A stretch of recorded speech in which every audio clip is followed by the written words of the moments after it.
After the fall semester, I was assigned a new roommate. My previous one had suddenly withdrawn from school without any explanation. By the time I had arrived back at my dorm for spring semester, my old roommate's items had been replaced with various new ones. I was definitely curious to see what kind of person I'd be paired with. I was sitting on my bed reading a book when the door slowly creaked open. My eyes glanced up as she walked in. Her hair was dark and covering her face. She had circle glasses covering her large eye bags, with a timid smile. My new roommate introduced herself as Samantha. I got up from my bed, introducing myself as Charlene, and held out my hand for her to shake. We didn't need to be best friends. We just needed to get along. That was the mindset that helped my previous roommate and I get through the first semester. I asked her what her major was, and she smiled, then answered simply, anatomy. That night, I realized Samantha talked in her sleep. It was barely above a whisper, but the room was so silent, I could make out the words clearly. I see you. I turned my body to face her, and realized she was sitting up in her bed. However, her eyes were closed, while her head was turned towards me. I knew she was probably asleep, but the whole situation just made me feel uneasy. As both of us started to get ready the next morning, I looked over at her and asked her if she knew she talked in her sleep.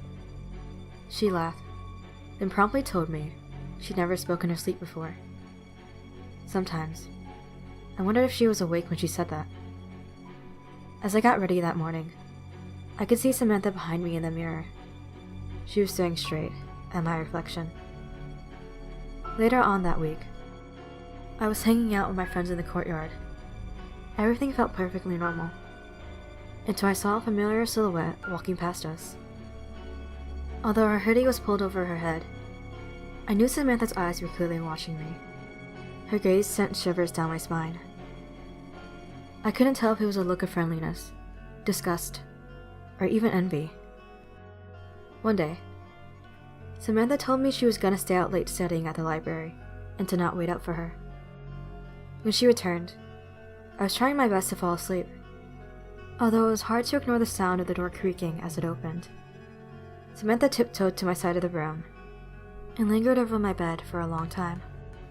She stayed silent, and I didn't dare to move.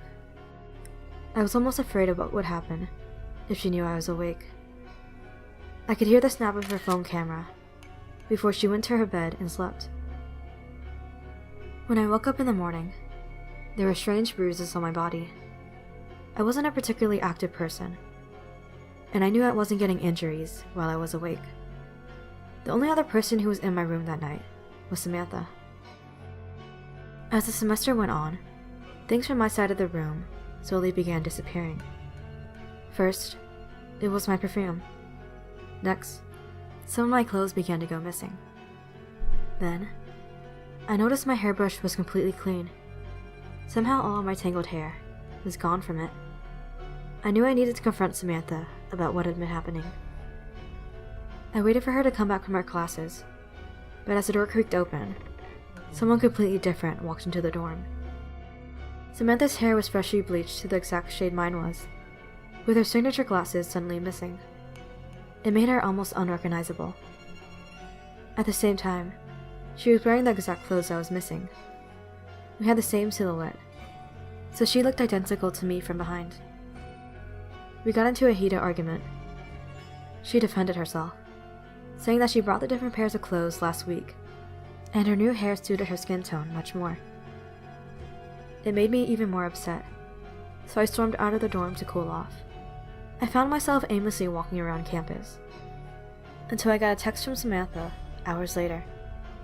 She told me she wanted to apologize for earlier, then asked me to come back to our dorm so we could make up. As I made my way into the building, I felt a chill run down my spine. I could tell from the gap at the bottom of our door that the lights were off in our dorm. I walked in, then felt hands covering my ears from behind. Samantha whispered into my ear, "I see you," before inserting a needle into my neck. When I woke up, I tried to open my mouth, but it was sewn shut so tightly, I could only breathe through my nose. I recognized the room as one of the anatomy's building's labs. The bright light above me blinded my eyes. But I knew who was lingering over the operating table. Samantha put her fingers over my eyelids, forcing them shut. She reassured me that this would all be over soon. As she got her scalpel ready, I realized what operation she was doing. Samantha was going to take my face.